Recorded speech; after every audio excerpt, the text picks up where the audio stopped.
Hey guys, welcome to Study Assam. আজিও আমি এই ভিডিঅ'ত অসমৰ বিভিন্ন ধৰ্মসমূহৰ বিষয়ে আলোচনা আগবঢ়াম। বহু জনগোষ্ঠীৰ বাসভূমি অসম। মূলত দ্ৰাবিড়, অষ্ট্ৰিক, মংগোলীয় আৰু আৰ্য জনগোষ্ঠীৰ লোকেৰে অসমৰ সমাজখন গঢ় লৈছিল। কিন্তু জনগোষ্ঠীসমূহৰ সংমিশ্ৰণৰ ফলত এই প্ৰভেদ উলিওৱা সাম্প্ৰতিক সময়ত সহজ হৈ থকা নাই। অসমত বাস কৰা প্ৰতিটো জনগোষ্ঠী সুকীয়া ধৰ্মত বিশ্বাসী।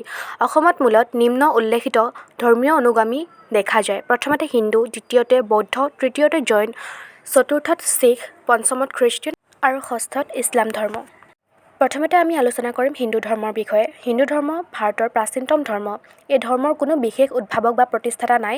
ইয়াৰ পৰিধিও বেছি বিশাল। অসমৰ অধিকাংশ লোক হিন্দু ধৰ্মাৱলম্বী। এই লোকসকলৰ মাজত তিনিটা প্ৰধান ধৰ্মীয় অনুগামী সম্প্ৰদায় আছে। সেইকেইটা হ'ল শৈৱ, শাক্ত আৰু বৈষ্ণৱ। শৈৱ আৰ্যসকলৰ প্ৰৱেশৰ পূৰ্বৰ পৰাই অসমত শৈৱ ধৰ্মৰ প্ৰভাৱ পৰিলক্ষিত হয়। বুঢ়াগোহাঁই, বৰগোহাঞি, বাথৌ, ঠাই আদি নামে অসমৰ বিভিন্ন জনগোষ্ঠীয়ে শিৱ পাৰ্বতীৰ আৰাধনাও কৰিছিল। পাৰ্বতীৰ সময়ত আৰ্য প্ৰভাৱ পৰি বৰগোহাঁই, বুঢ়াগোহাঞি, শিৱ পাৰ্বতী হ'লেও পূৰ্বৰ প্ৰভাৱো স্তিমিত নহ'ল। আহোম যুগত শৈৱ ধৰ্মই যে প্ৰাধান্য লাভ কৰিছিল তাৰ উদাহৰণ শিৱসাগৰৰ শিৱদৌল, নেঘেৰিটিং দৌল ইত্যাদি। কোচ ৰজাসকলেও শৈৱ আদৰ্শ প্ৰচাৰত আগভাগ লৈছিল। বঙাইগাঁও জিলাৰ অভয়াপুৰী নগৰত গাতে লাগি থকা শিৱবাৰীস্থিত ৰাণী অভেশ্বৰীৰ উপাসনা থলী শিৱ মন্দিৰ কোচ ৰাজবংশৰ শৈৱ আদৰ্শৰ জ্বলন্ত উদাহৰণ। আনহাতে জাগিৰোডৰ দেওশাল তিৱাৰ ৰাজত্বৰ শৈৱ আদৰ্শৰ উদাহৰণ। জয়ন্তীয়াসকলো শৈৱ আদৰ্শত বিশ্বাসী আছিল। প্ৰাগ-ঐতিহাসিক যুগতো শৈৱত্বৰ প্ৰভাৱ আছিল অসমত। মান ৰজা শিৱভক্ত আছিল। ইয়াৰ উপৰি কলিকা পুৰাণত উল্লেখ থকা অনুসৰি অতীজৰ অসমত শিৱ পূজাক প্ৰাধান্য দিয়া হৈছিল। গুণাভিৰাম বৰুৱাই আছাম বুৰঞ্জীত লিখিছিল যে পুৰণি কামৰূপৰ অন্তৰ্গত জলপাইগুৰিৰ ৰজা জলেশ্বৰে শিৱ পূজাৰ সূচনা কৰিছিল। শিৱক মূলতঃ লিংগ ৰূপত পূজা কৰাৰ প্ৰথা প্ৰচলিত। বৰ্তমান ৰাজ্যখনৰ চুকে কোণে গঢ়ি উঠা শিৱ মন্দিৰসমূহে দেৱতাজনৰ জনপ্ৰিয়তা আৰু শৈৱ আদৰ্শত চলা ভক্তৰ সংখ্যাধিক্যকেই বুজায়। দ্বিতীয়তে আমি আলোচনা কৰিম শাক্তসকলৰ বিষয়ে। অন্যত্ৰ বিৰলা দেৱী কামৰূপে গৃহে গৃহে। কলিকা পুৰাণৰ এই কথাষাৰে অসম, কামৰূপ বা প্ৰাগজ্যোতিষত দেৱীৰ প্ৰভাৱৰ উমান দিয়ে। দেৱী পূজা অসমত প্ৰাক-ঐতিহাসিক যুগৰ পৰাই চলি আছে। গছ, সাপ, শিল আদিৰ ৰূপত দেৱীৰ বন্দনা অসমত হৈ আছিল আৰু বৰ্তমানেও হৈ আছে। প্ৰাচীন দেৱী পূজাৰ অন্যতম উদাহৰণ গুৱাহাটীৰ কামাখ্যা মন্দিৰ। তদুপৰি দেৱীৰ লৌকিক ৰূপলৈ আঙুলিয়ালে পথাৰৰ ধান চপোৱাৰ সময়ত অনা বা লখিমী অনা প্ৰথাৰ কথা ক'ব পাৰি। এই ৰূপে সমাজৰ জীৱনত কৃষি কাৰ্যৰ আৰম্ভণিৰ পৰাই অসমৰ চহা লোকৰ মনত লক্ষ্মী দেৱীৰ ধাৰণা প্ৰথিত হোৱা বুলি ধাৰণা কৰিব পাৰি। ৰজাদিনীয়া শিলালিপিৰ ফালৰ পৰা চালে খ্ৰীষ্টীয় নৱম শতিকাৰ বনমালা দেৱ আৰু একাদশ শতিকাৰ ইন্দ্ৰপালৰ শিলালিপিত কামেশ্বৰ, মহাগৌৰী কামেশ্বৰৰ উল্লেখ পোৱা যায়। শক্তি সাধনাৰ শাস্ত্ৰসমূহক তন্ত্ৰ বোলে, যেনে যোগিনী তন্ত্ৰ। শক্তি পূজাক অধিক জনপ্ৰিয় কৰিবৰ নিমিত্তে শিৱৰ প্ৰতীক লিংগৰ পৰিৱৰ্তে দেৱীৰ প্ৰতীকৰূপে যোনিক স্বীকৃতি দিয়ে।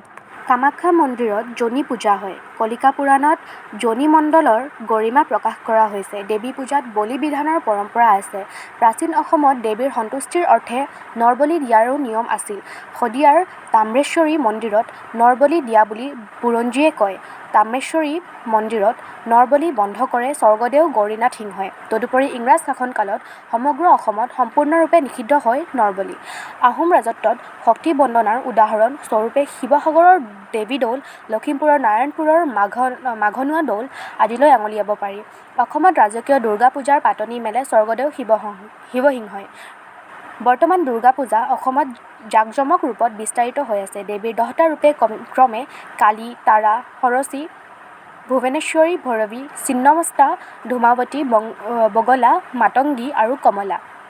এই বৈদিক ৰূপসমূহৰ উপৰি অসমৰ বিভিন্ন জনগোষ্ঠীয়ে দৈৱীক বিভিন্ন ৰূপত কল্পনা কৰি পূজা দি আহিছে। মনসা, বাঘ্ৰেশ্বৰী, বুঢ়ীগোসাঁনী, আই, যাৰ প্ৰভাৱত বসন্ত ৰোগ হয় বুলি জনবিশ্বাস আছে। কোচাইখাতী, গাভৰু গোসাঁনী, টুচু, জাতিংফা, সুবচনী, মৌপিন ইত্যাদি নামেৰেও অসমৰ বিভিন্ন জাতি জনজাতিয়ে দেৱী পূজা কৰে। তৃতীয়তে আমি আলোচনা কৰিম বৈষ্ণৱসকলৰ। ৰজা ভূৰ্তি বৰ্মাৰ শিলালিপিয়ে অসমত বিষ্ণু পূজাৰ প্ৰাচীনতম সাক্ষ্য। বিষ্ণুক মূল দেৱতাৰূপে পূজা কৰা আদৰ্শত বিশ্বাসীসকলেই বৈষ্ণৱ। প্ৰাচীন অসমত বৈষ্ণৱ ধৰ্মৰো যে প্ৰভাৱ আছিল তাৰ প্ৰমাণ হৰ্ষ চৰিত্ৰত পোৱা যায়। ৰজা ভাস্কৰ বৰ্মনক হৰ্ষ চৰিত্ৰত বিষ্ণুৰ বংশধৰৰূপে আখ্যা দিয়া হৈছে। দ্বাদশ শতিকাৰ ৰজা ধৰ্মপালৰ পুষ্পভদ্ৰা লিপিত বৰাহ বিষ্ণুৰ উল্লেখ পোৱা যায়। কলিকা পুৰাণ আৰু যোগিনী তন্ত্ৰতো বাসুদেৱে পূজা কৰা হয়গ্ৰীৱ মাধৱৰ পূজাৰ বিৱৰণ পোৱা যায়। আহোম আৰু কোচ ৰজাইও বৈষ্ণৱ ধৰ্মৰ পৃষ্ঠপোষকতা কৰিছিল। শিৱসাগৰৰ বিষ্ণুদৌল আহোম যুগতে নিৰ্মিত। শ্ৰীমন্ত শংকৰদেৱে বৈষ্ণৱবাদক এক নতুন মাত্ৰা প্ৰদান কৰে আৰু এয়ে হ'ল নৱ বৈষ্ণৱ ধৰ্ম। অসমত তৎকালীন সমাজত অভূতপূৰ্ব জোকাৰণিৰ সৃষ্টি কৰি মহাপুৰুষজনাই কীৰ্তন, গুণমালা, অংকীয় নাট, বৰগীত, ভটিমা, নৃত্য, গীত, বাদ্য, অভিনয়েৰে অসমৰ সংস্কৃতিৰ সামগ্ৰিক ৰূপেই সলাই পেলায়। শংকৰদেৱে মতাদৰ্শৰ প্ৰচাৰত মূলত সহযোগ কৰে মাধৱদেৱে। পৰৱৰ্তী সময়ত গোপালদেৱ, দামোদৰদেৱ, অনিৰুদ্ধদেৱ আৰু আটাগুৰুসকলে মহাপুৰুষজনৰ আদৰ্শ বিস্তাৰ কৰে। মাধৱদেৱৰ ঘোষা, ঝুমুৰা আৰু বৰগীতসমূহ নৱ বৈষ্ণৱ ধৰ্মৰ লোকসকলৰ বাবে মহাপুৰুষ শংকৰদেৱৰ সৃষ্টিৰাজিৰ সমতুল্য। কোনো প্ৰভেদ নাই। পৰৱৰ্তী সময়ৰ আটাসকলে শংকৰী আদৰ্শত বিভিন্ন সাহিত্যকৰ্ম কৰে আৰু সেইবোৰেও জনমানসত পবিত্ৰ স্থান লাভ কৰে। শংকৰ মাধৱ প্ৰচাৰিত নৱ বৈষ্ণৱ ধৰ্ম এক শৰণ ভাগৱতী নাম ধৰ্ম নামেও জনাজাত। এই ধৰ্মীয় আদৰ্শ প্ৰচাৰৰ বাবে শ্ৰীমন্ত শংকৰদেৱে গঢ়িলে সত্ৰ আৰু নামঘৰ। বৰ্তমান সময়তো সত্ৰ আৰু নামঘৰৰ প্ৰভাৱ মন কৰিবলগীয়া। নৱ বৈষ্ণৱ ধৰ্মৰ মূল বস্তু নাম। অৱশ্যে নিষিদ্ধ নহয় পূজাও। বিষ্ণু পূজাত কোনো প্ৰতিবন্ধকতা পৰিলক্ষিত নহয়। বৰ্তমান অৱশ্য শংকৰ মাধৱ গুৰু দুজনা প্ৰচাৰিত একক শৰণ ভাগৱতী নাম ধৰ্ম বহুধা বিভক্ত। এতিয়া মই আলোচনা কৰিব লৈছোঁ বৌদ্ধ ধৰ্মৰ বিষয়ে। বৌদ্ধ ধৰ্মৰ প্ৰতিষ্ঠা হৈছিল প্ৰায় ২৫০০ৰো বছৰ আগতে। সুদীৰ্ঘ সময়ছোৱাত বৌদ্ধ ধৰ্মমত তথা দৰ্শনে বিশ্বজুৰি বিয়পি পৰাৰ দৰে অসমতো তাৰ প্ৰভাৱ পৰিছিল। ঐতিহাসিকসকলে বিশ্লেষণ আগবঢ়াইছে যে অসমত বিভিন্ন সময়ত বিভিন্ন পথেৰে ভিন্ন বৌদ্ধ ধৰ্মমতৰ প্ৰৱেশ ঘটিছিল। সময় নিৰ্বিশেষে বৌদ্ধ ধৰ্মমত সক্ৰিয় হৈছিল আৰু মাজে সময়ে নিষ্ক্ৰিয় হৈ পৰিছিল। প্ৰাচীন কালত অসমত বৌদ্ধ ধৰ্মমত যে যথেষ্ট সক্ৰিয় আছিল তাৰ প্ৰমাণ অসমৰ বিভিন্ন প্ৰান্তত সিঁচৰিত হৈ থকা কিছুমান প্ৰত্নতাত্ত্বিক সমলে দাঙি ধৰি আহিছে। ঐতিহাসিকসকলেও ইয়াৰ সদৰ্থক আলোচনা কৰি আহিছে। কিন্তু বিভিন্ন কাৰণত অসমলৈ বৌদ্ধ ধৰ্মৰ প্ৰৱেশৰ প্ৰাচীন সুঁতিসমূহ সামাজিকভাৱে নিষ্ক্ৰিয় বা বিলুপ্ত ঘটিছে। অসমত বৰ্তমান বৌদ্ধ ধৰ্মৰ চৰ্চা তথা পালন নিৰ্দিষ্ট কেইটামান জনগোষ্ঠী তথা সম্প্ৰদায়ৰ মাজতহে সীমাবদ্ধ হৈ পৰিছে। তেওঁলোকৰ মাজেদি বৌদ্ধ ধৰ্মৰ অসমত প্ৰৱেশ ঘটিছিল দক্ষিণ-পূব আৰু দক্ষিণ দিশেদি। বৰ্তমান অসমত বৌদ্ধ ধৰ্ম গ্ৰহণ কৰা প্ৰধান জনগোষ্ঠীসমূহৰ ভিতৰত টাই খামতি, টাই ফাকে, টাই খামাং, টাই তুৰু, আইটন, তাচাং, চিংফৌ, মগ, তামাং, আহোম আদি উল্লেখযোগ্য। টাই খামতিসকলে অসমৰ নাৰায়ণপুৰ আৰু অৰুণাচল প্ৰদেশৰ লোহিত, নামচাই আৰু চাংলাং জিলাত বসবাস কৰে। এওঁলোকৰ জনসংখ্যা ১০ সহস্ৰাধিক। প্ৰত্যেকখন খামতি গাঁৱতে একোখন বৌদ্ধ বিহাৰ থকাটো এক সামাজিক বৈশিষ্ট্য। টাই ফাকেলসকলৰ বসতি আছে অসমৰ ডিব্ৰুগড় জিলাৰ নাহৰকটীয়া আৰু তিনিচুকীয়াৰ মাৰ্ঘেৰিটা অঞ্চলত। জনসংখ্যা ২০০০তকৈ কম। প্ৰত্যেকখন টাই ফাকে গাঁৱতো বৌদ্ধ বিহাৰ আছে আৰু পূৰ্ণ পৰ্যায়ত বৌদ্ধ ধৰ্মৰ চৰ্চা হয়। টাই খাময়াং সকলৰ বসতি আছে তিনিচুকীয়া জিলাৰ পাৱৈমুখ, শিৱসাগৰ জিলাৰ সোণাৰী অঞ্চল, দিচাংপানী, চলাপথাৰ আৰু যোৰহাট জিলাৰ তিতাবৰ কাষৰীয়া কেইবাখনো গাঁৱত। জনসংখ্যা ৫ সহস্ৰাধিক। খাময়াংসকলৰ গাঁৱতো বৌদ্ধ বিহাৰ আছে। টাই তুৰাংসকলৰ বসতি দেখিবলৈ পোৱা যায় যোৰহাট জিলাৰ তিতাবৰ, গোলাঘাট জিলাৰ সৰুপথাৰ আদি অঞ্চলত আৰু কাৰ্বি আংলং জিলাৰ ভিতৰুৱা গাঁৱত। অৰুণাচল প্ৰদেশৰ লোহিত জিলাতো যথেষ্ট সংখ্যক টাই তুৰুং লোকৰ গাঁও তথা বসতি আছে। জনসংখ্যা ৫ সহস্ৰাধিক। তুৰুং গাঁৱত বিহাৰ থকাটো অন্যতম বৈশিষ্ট্য। টাই আইটন লোকৰ বসতি পোৱা যায় গোলাঘাট জিলাৰ বৰপথাৰ সমীপৰ গাঁও আৰু কাৰ্বি আংলং জিলাৰ চিলনীজান অঞ্চলত। আইটন জনগোষ্ঠীৰ জনসংখ্যা হৈছে ২০০০। আইটন গাঁওবোৰতো বৌদ্ধ বিহাৰ দেখিবলৈ পোৱা যায়। চিংফৌসকলৰ জনবসতি পোৱা যায় অসমৰ মাৰ্ঘেৰিটা, টেঙেৰী অঞ্চলত আৰু অৰুণাচল প্ৰদেশৰ লোহিত, চাংলাং জিলাত। দুখন ৰাজ্যৰ সন্মিলিত জনসংখ্যা ১০ সহস্ৰাধিক হ'ব। উল্লেখিত সকলো জনগোষ্ঠীকেই সামাজিকভাৱে বৌদ্ধ ধৰ্মাৱলম্বী জনগোষ্ঠী বুলি অভিহিত কৰিব পাৰি।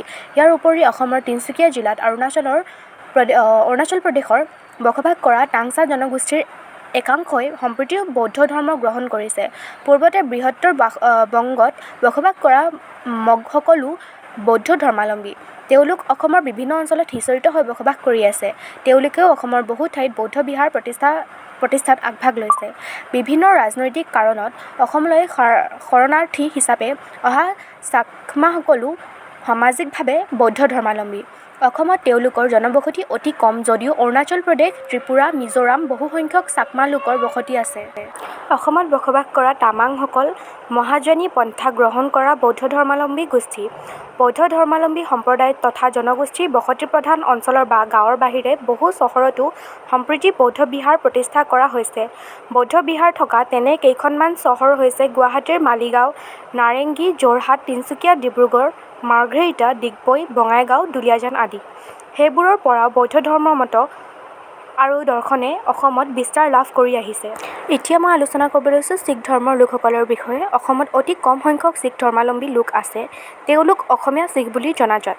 গুৰু নানক আৰু গুৰু টেগ বাহাদুৰে বিভিন্ন সময়ত অসম ভ্ৰমণ কৰা বুলিও তথ্য পোৱা যায়। অসমৰ প্ৰথমটো গুৰুদ্বাৰ টেগ বাহাদুৰ চাহিবজী ধুবুৰীত অৱস্থিত। তাৰ পাছত জৈন ধৰ্ম। জৈন ধৰ্ম মূলতঃ বেপাৰ বাণিজ্যৰ উদ্দেশ্যৰে অসমলৈ অহা মাৰোৱাৰীসকল অসমলৈ জৈন ধৰ্ম বিস্তাৰিত কৰে। 1828 চনত গোৱালপাৰা জিলাত প্ৰথম ভৰি দিয়েহি মহাসিংহ ৰায় মেঘৰাজ কোঠাৰীৰ পৰিয়াল। সমসাময়িকভাৱে আহে ৰূপকোঁৱৰ জ্যোতিপ্ৰসাদ আগৰৱালাৰ পূৰ্বপুৰুষ নৱৰংগ আগৰৱালা। এনেদৰে অসম পালেহি জৈন ধৰ্ম। অৱশ্যে গোৱালপাৰাৰ শ্ৰীসূৰ্য পাহাৰত আৱিষ্কৃত কেইটামান মূৰ্তিয়ে অসমত জৈন ধৰ্মৰ প্ৰভাৱ খ্ৰীষ্টীয় দশম শতিকামানলৈ আগুৱাই নিয়ে। এতিয়া আমি আলোচনা কৰিম খ্ৰীষ্টিয়ান ধৰ্মৰ বিষয়ে। ইংৰাজ আমোলত অসমত প্ৰচাৰ হয় খ্ৰীষ্টিয়ান ধৰ্ম। 1829 চনত অসমলৈ খ্ৰীষ্টিয়ান ধৰ্ম প্ৰচাৰৰ বাবে আহে জেমছ ৰে নামৰ এজন মিছনেৰী। অসমত ইংৰাজ শাসন আৰম্ভ হোৱাৰ লগে লগে খ্ৰীষ্টান ধৰ্মীয় ইংৰাজসকলে অসমত ভৰি দিয়েহি। তদুপৰি অসমত থকা খ্ৰীষ্টধৰ্মীয় লোকসকলৰ ধৰ্মীয় কাম-কাজ চলাই নিবৰ বাবে অসমৰ কমিছনাৰ ফ্ৰান্সিছ জেনকিন্সলে নিৰ্দেশনা আহে। সেইবাবে চিনেটৰ ধৰ্মযাজক ৰেভাৰেণ্ড গাটটিনে 1841 আৰু 1844 চনত অসম ভ্ৰমণ কৰে। তেওঁৱেই অসমলৈ অহা প্ৰথম খ্ৰীষ্টিয়ান ধৰ্মযাজক।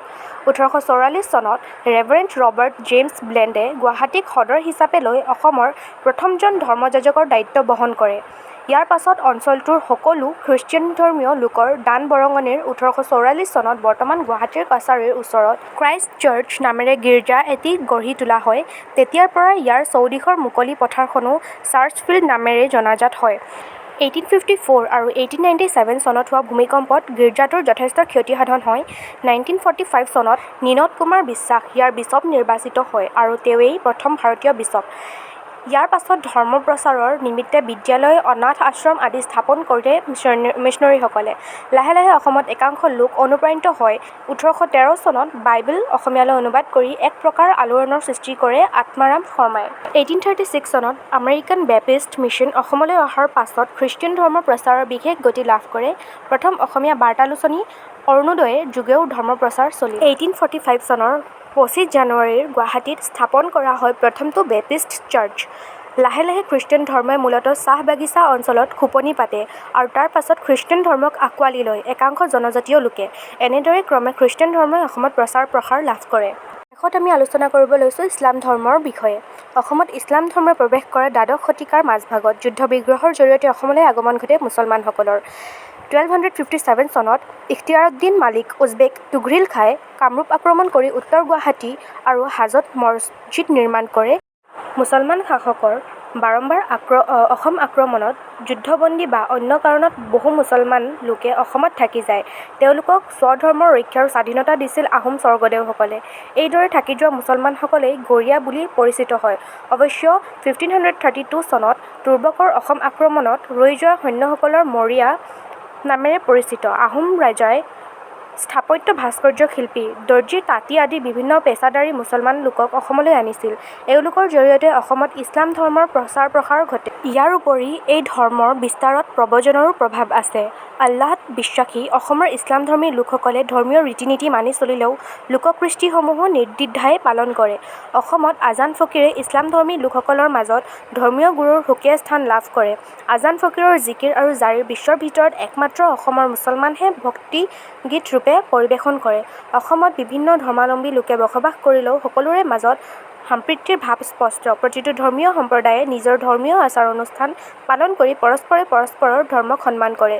অসমৰ এনে বহু অঞ্চল গাঁও আছে য'ত হিন্দু মুছলমান বা অন্যান্য ধৰ্মাৱলম্বী লোকে একেলগে বসবাস কৰি আহিছে। ধৰ্মৰ ক্ষেত্ৰত এনে বিৰল সম্প্ৰীতি ভাৰতৰ আন কোনো ঠাইত সততে দেখা পোৱা নাযায়। এইখিনিতে আজিৰ এই ভিডিঅ'টো সমাপ্ত কৰিছোঁ। আশা কৰিছোঁ আপোনালোকে এই ভিডিঅ'টো চাই ভাল পাইছে, আৰু যদি ভাল পাইছে তেন্তে মোক কমেণ্টত নিশ্চয় জনাব। আৰু যদি এনেধৰণৰ ভিডিঅ' আৰু আপোনালোকে চাব বিচাৰে তেন্তে ষ্টাডি আছাম ইউটিউব চেনেলক ছাবস্ক্ৰাইব কৰিবলৈ নাপাহৰিব। আৰু এই ভিডিঅ'টো শেষলৈকে চোৱাৰ বাবে ধন্যবাদ।